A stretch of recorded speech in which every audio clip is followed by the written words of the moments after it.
ఈ కడప గడ్డలో చెప్తున్నా, వివేకానంద రెడ్డి మర్డరు నాలాంటి నాయకుడినే మోసం చేయగలిగారంటే తెల్లవారితో నిద్ర లేస్తే ఒక అసాక్షి పేపర్ ఒకటి ఉంది, టీవీ ఒకటి ఉంది.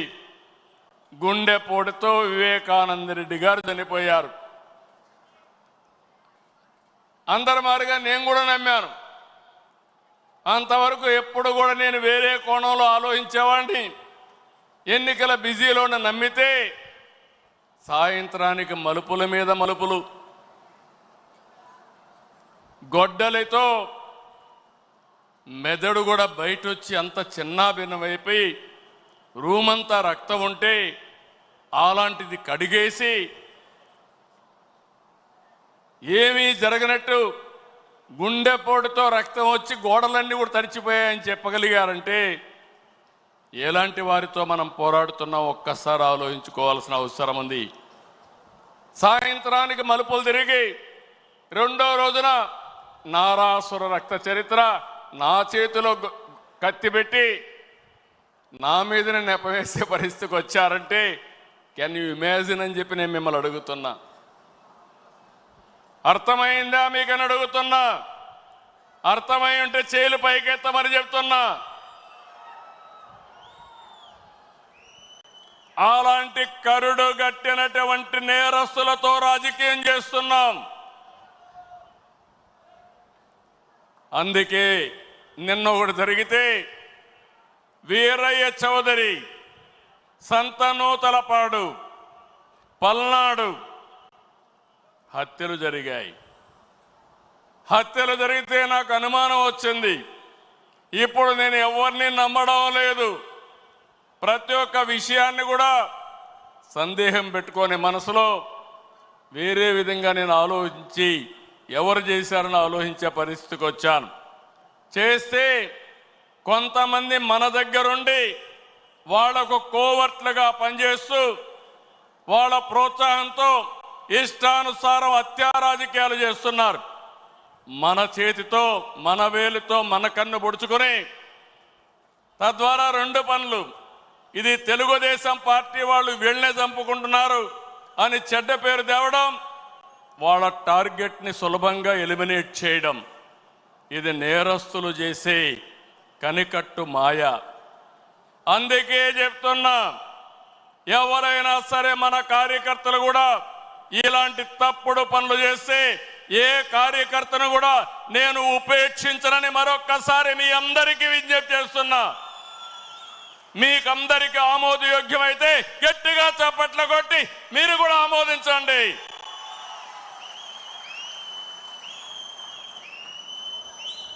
నేరస్తులు కబద్దార్, నా దగ్గర మీ ఆటలు సాగనివ్వను. ఇది ఒక హెచ్చరిక. కోవర్ట్లు మన దగ్గరికి పంపించి ఆ కోవర్ట్ల ద్వారా మీ అజెండా నెరవేర్చుకోవాలనుకుంటే ఇది మీకు సాధ్యం కాదు. అందుకే మిమ్మల్ని అందరినీ కోరుతున్నా, వలస పక్షులు వస్తాయి, వలస పక్షులు పోతాయి, కానీ నిజమైన కార్యకర్త శాశ్వతంగా ఉంటాడు. ఆ విషయం మనందరం గుర్తుపెట్టుకోవాల్సిన అవసరం ఉంది. పార్టీ బలోపేతం కావాలి. అదే సమయంలో కోవర్ట్ల పట్ల జాగ్రత్తగా ఉండవలసిన బాధ్యత మనందరిపైన ఉంది. ఇది నేను కార్యకర్తలందరికీ విజ్ఞప్తి చేస్తున్నా. ఈరోజు ఎక్కడికక్కడ మనం అందరం కూడా ఆలోచించుకుని రాబోయే రోజుల్లో ఇంకా పగడ్బందీగా కార్యక్రమాలు చేపడతామని మీకు తెలియజేస్తూ, అదే సమయంలో ఎన్టీఆర్ మెమోరియల్ ట్రస్ట్ ద్వారా న్యూట్రిఫుల్ యాప్ పెట్టాం, బ్లడ్ డొనేషన్ క్యాంపులు పెట్టాం. ఇవి కూడా మీరు సద్వినియోగం చేసుకోండి. అదే మరిగా ఈరోజు 5 లక్షల రూపాయలు ఇన్సూరెన్స్ ఇస్తున్నాం. ఇంకో పక్కన ఆరోగ్య విషయంలో కానీ, విద్య పిల్లల చదువు విషయంలో కానీ జాగ్రత్తలు తీసుకుంటున్నాం.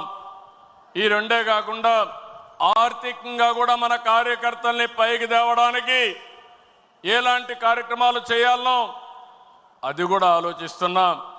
1 ఫ్యామిలీ 1 ఆంటర్‌ప్రెన్యూర్, అందులో మన వాళ్ళను కూడా ప్రాధాన్యత ఇవ్వడానికి ఆలోచిస్తున్నాం అని చెప్పి కూడా నేను మీకు తెలియజేస్తున్నా.